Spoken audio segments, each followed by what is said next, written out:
Our next guests are part of a bipartisan group of lawmakers leading new legislation in the House that would allow state attorneys general, Epstein survivors, and members of Congress to sue the Justice Department over its handling of the Epstein files. Joining us now, Democratic Congressman Ro Khanna of California. He is a member of both the House Armed Services and Oversight Committees. And Republican Congressman Thomas Massie of Kentucky. He serves on the House Judiciary Committee. We really appreciate having you both on this morning. Yeah, Congressman, Congressman Khanna, let me go to you first, because I want to talk about your visit to the West Bank. It's very interesting hearing people who attacked you. Reminded me of Nick Kristof, who did some reporting on Palestinian prisoners being abused in Israeli prisons, and my gosh, the abuse that Nick Kristof got for reporting those facts. He was called a Palestinian propagandist. He was accused of lying, accused of making up facts, and now the Wall Street Journal comes out and basically confirms everything. I wonder if Nick Kristof's going to be blamed for the Wall Street Journal's reporting as well. Same thing with you. You go to the West Bank and you are stopped, you're detained. You're there to report on the thuggishness of West Bank settlers attacking other people, and you get stopped. And then now you're being accused of trespassing. You're being accused of doing this as a publicity stunt, when in fact it seems to me, based on what I've seen, many of those claims against you were also lies. Talk about it. First of all, were you trespassing? Did you deliberately go to a place you were not supposed to go to? Did you do this all as a publicity stunt? No, Joe, I had the audacity to say that I wanted a Palestinian-led tour of the West Bank. I've been to Israel 3 times. We informed the Israeli embassy. We informed the American embassy. And I was there with 2 other Americans, a number of Israelis, Palestinians, at Zenuta village that extreme settlers had destroyed. And by the way, just a few months ago, Congressman Huffman, Congresswoman DeLauro were at the same village. And now the IDF has said it wasn't a restricted zone. They had every right to be there. And you had these armed settlers come, one brandishing an M4, and they parked their car right in front of our van to block the road from exiting. They're saying, well, we weren't detained because they didn't hold up a gun against at our heads. Well, no, they didn't hold up a gun against our heads, but they were walking around the van, kicking the tires, and parked outside so we couldn't leave. And the IDF comes, and they allow more settlers to come and park vans in front of us, and they don't let us leave. And finally, the American embassy does an excellent job, David Brownstein, to call Israel, and they let us leave. But the point of all this is I would have just thought the Israeli ambassador or Israel would say, we're sorry, there were these Americans that were detained. It shouldn't have happened. We're going to look at the incident.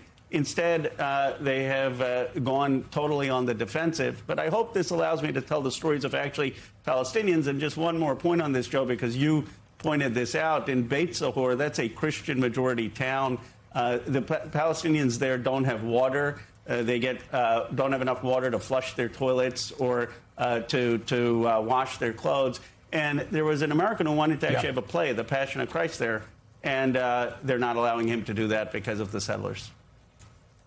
Yeah, we talked about it before. We've had, a preacher on that I know very well who's been going for years to the West Bank and tours of Bethlehem, tours of other Christian locations. And he said over the past year, the last 2 years, especially Christians in the West Bank have been abused by settlers.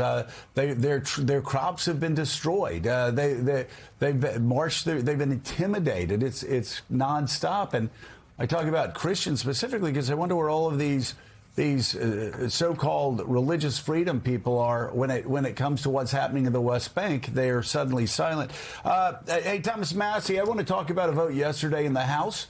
You wanted to pass a bill that would stop $3 billion in aid to Israel, and before everybody melts down and freaks out, what your bill would do, and I'm quoting Rahm Emanuel here, Rahm Emanuel, whose father was a fighter to help Israel for years. Rahm Emanuel, who's been as pro-Israel as anybody, said, he goes, all this does is make Israel like Great Britain. This isn't like 1948. This isn't 1967. This isn't 1973. They are no longer being attacked on 5 sides by 5 different Arab countries.